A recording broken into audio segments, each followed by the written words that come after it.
The sun hung heavy over the wide, open plains, casting its molten light on the parched land.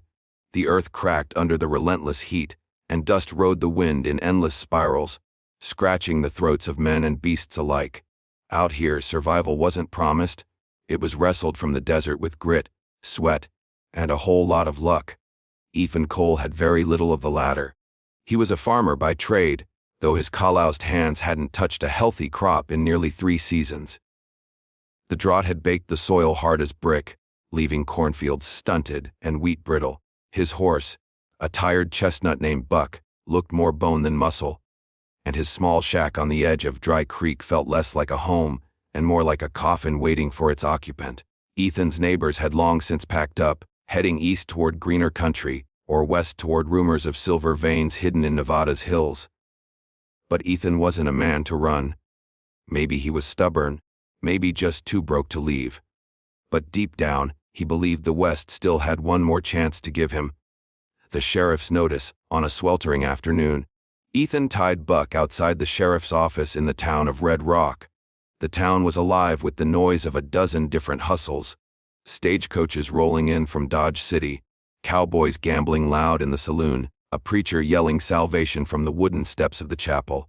Red Rock was a dust-bitten frontier town, caught between law and lawlessness, where a man could get rich, get killed, or both in the same week. Inside the sheriff's office, the air smelled of tobacco and old leather. Sheriff Amos Grady, a wide man with a mustache as thick as a horse's tail, leaned back in his chair, boots on the desk. He eyed Ethan as if measuring the weight of his troubles before Ethan even opened his mouth. "You hear about that notice?" Amos asked, his voice slow as molasses. Ethan nodded. "You said there's land, free land." The sheriff blew a ring of smoke. "Deserted ranch, out past Devil's Mesa. Belonged to the McGraw family till the fever took M. Place has been empty near 10 years. Folks say it's cursed. Wells dried up, cattle rustled, last son shot by bandits. Nobody's dared claim it since." Ethan straightened. "And it's free." "Free as sin," Amos said with a shrug. "You sign your name, the deed's yours. But don't come crying to me when the ghosts of the McGraws start rattling chains. Some say there's something down in that well that don't rightly belong to this world." Ethan didn't flinch. Ghost stories didn't scare a man who'd already been haunted by hunger. "I'll take it." The sheriff smirked, pulled a yellow deed from his drawer, and slapped it on the desk. "Sign here. Congratulations, Cole. You just bought yourself a heap of trouble." First ride to the ranch. The journey to the McGraw ranch took half a day, and the land grew lonelier with every mile. Sagebrush tumbled across the trail, coyotes cried from rocky ridges, and the mesa loomed like a jagged scar against the sky. Buck's hooves crunched over gravel, and Ethan's heart hammered harder with each step closer to his new future, or his new grave. By sundown, the ranch came into view. The house was a skeleton of its former self, shutters hanging loose, roof caved in on one side, and the white paint peeled away until it looked gray and sickly. A barn stood crooked, its doors yawning like a mouth missing teeth. The corral was broken, fence posts leaning at drunk angles. But in the middle of the yard stood the well. It was ringed with weathered stones, a wooden frame sagging above it, rope frayed but intact. The sight of it stopped Ethan cold. Something about that dark hole in the ground felt alive. He shook it off. "It's just a well," he muttered. "Water's water."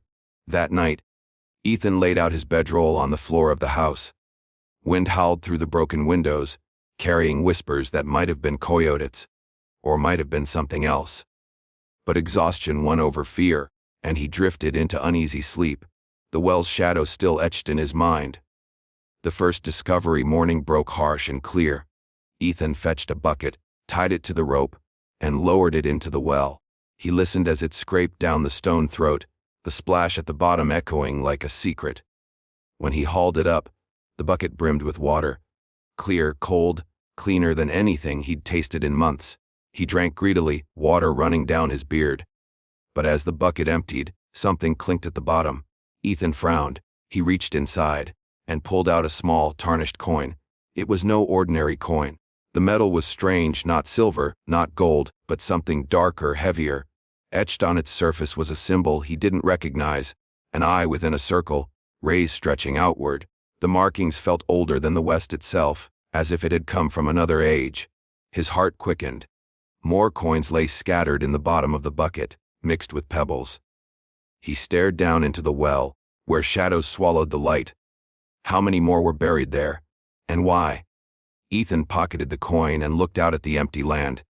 For the first time in years, hope flickered in his chest. This ranch wasn't cursed. It was a treasure. A trouble rides in, but in the West, fortune never stayed secret for long. By the third day, riders appeared on the horizon, 3 of them, dusty hats low over their eyes, guns slung loose at their sides. They came slow, deliberate, the way men rode when they wanted to be seen. Ethan stood at the porch, hand resting on his rifle. The leader was a lean man with a scar cutting across his jaw, his smile sharp as broken glass. "Afternoon, farmer," he drawled. "Heard someone finally took the McGraw place. That true?" "Name's Ethan Cole," Ethan said evenly. "It's mine now." Scarfa spat into the dust. "Funny thing. See, this land's been empty so long, me and my boys been using it for, let's say, storage. Hate to see misunderstandings over ownership. Got the deed right here," Ethan replied, tapping his coat pocket. The man's eyes narrowed. "Paper don't mean much out here. Lead does." The hands twitched near holsters.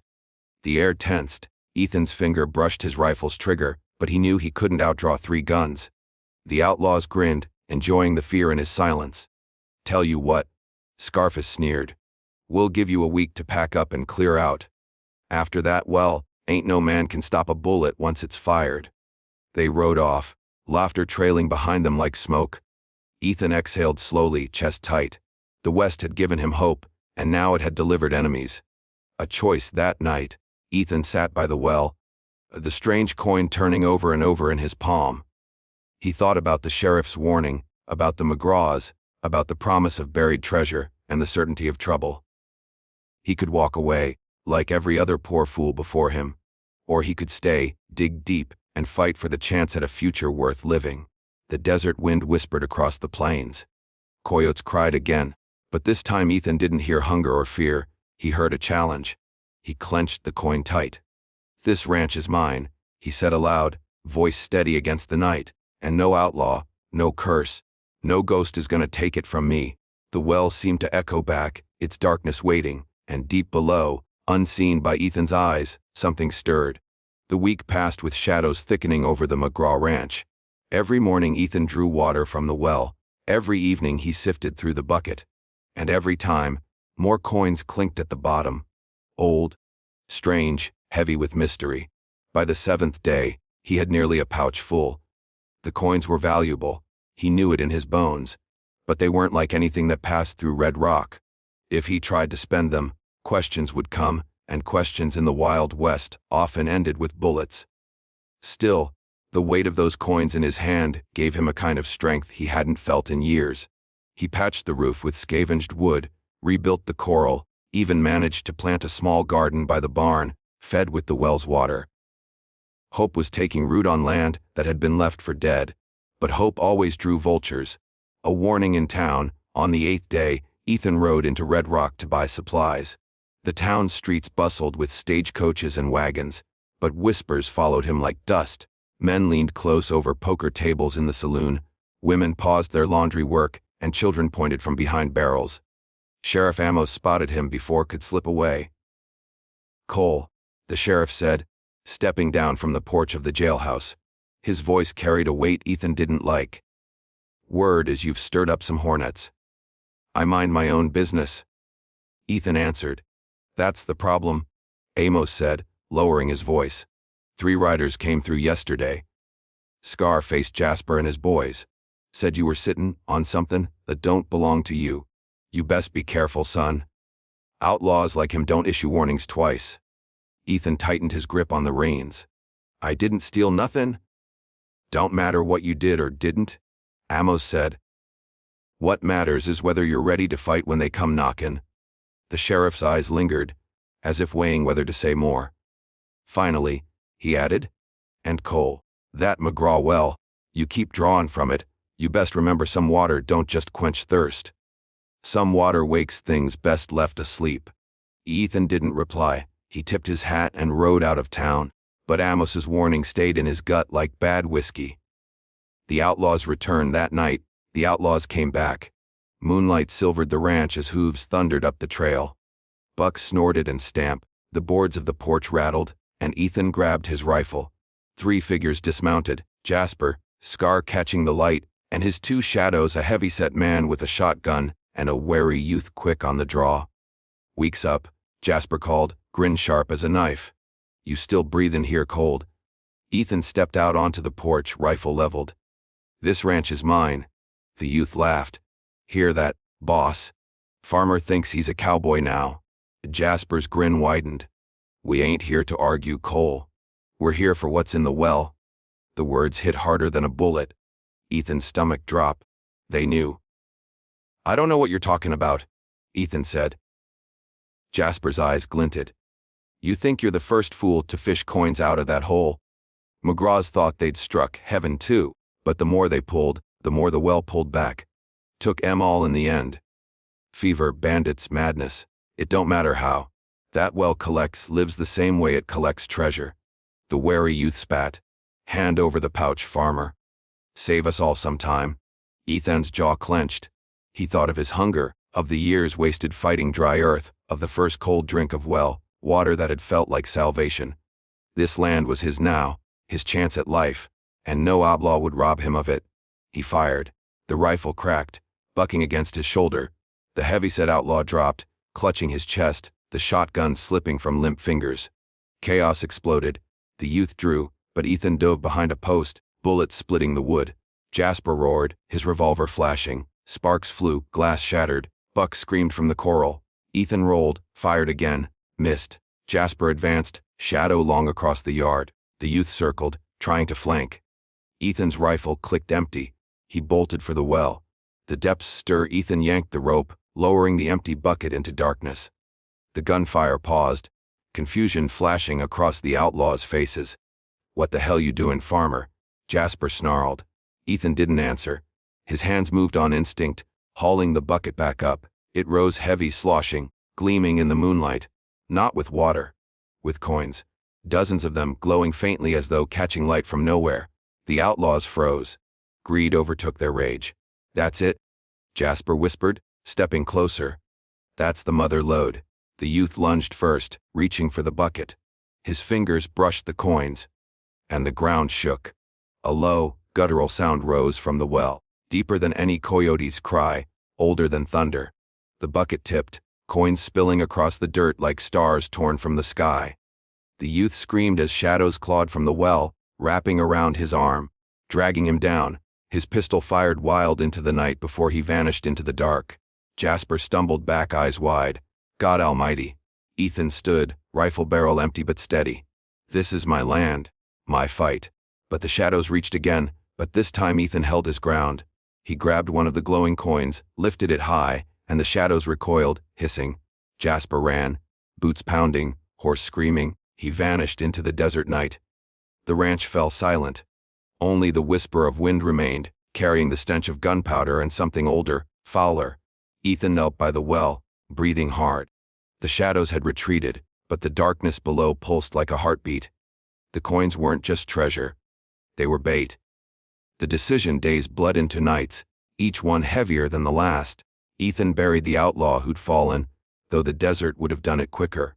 The youth was gone, claimed by the well. Jasper. Ethan knew he'd be back, with more guns and fewer fears. But the coins, he couldn't ignore them. Each bucket still brought more. Each one carried that strange glow, that same eye-itched mark. Enough to buy land, cattle, security. Enough to build a kingdom in the Wild West. Yet every coin also whispered, faint and sharp, as if calling from the depths. The more he gathered, the louder the whispers grew. On the 5th night, Ethan dreamed. He saw the McGraw family, faces pale, eyes hollow, standing around the well. They reached for him, lips moving without sound until one word echoed clear: leave. He woke drenched in sweat, clutching the pouch of coins like it might vanish. Leave. After all this, after years of scraping against failure, after finally finding hope. No, he would not leave. If the well demanded something, he'd give it lead before he gave it his life. The duel. Jasper returned at dawn. This time, he wasn't alone. 6 riders thundered across the plain, guns planing, eyes hard. Dust rose like smoke behind them. Ethan was waiting. He stood in the yard, rifle loaded, revolver at his hip, the pouch of coins tied tight to his belt. The well loomed behind him, silent but present, like a judge waiting for the verdict. Jasper dismounted, boots crunching. Last chance, Cole. Hand over the treasure, walk away alive. Ethan shook his head. This land is mine. The riders fanned out, hands hovered near holsters. The air tightened, hot and dry, until even the wind held its breath. Then, guns roared.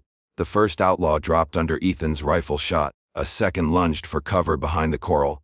Jasper's men fired back, bullets splintering wood, kicking up dust. Ethan ducked, fired, moved. His world narrowed to noise and smoke. But the outlaws had numbers. They pressed closer, driving him back step by step toward the well. Jasper advanced, revolver aimed steady. You're finished, farmer. Ethan's boot hit the well's edge. He glanced down. Darkness swirled below, coins glinting faintly. Then he made his choice. He yanked the pouch from his belt and hurled it into the well. The ground shook. Shadows erupted, black tendrils lashing skyward, wrapping around horses, guns, men. Outlaws screamed, firing wild into the dark. Jasper staggered, slashing with his knife, but the shadows dragged his men down, one by one, into the depths.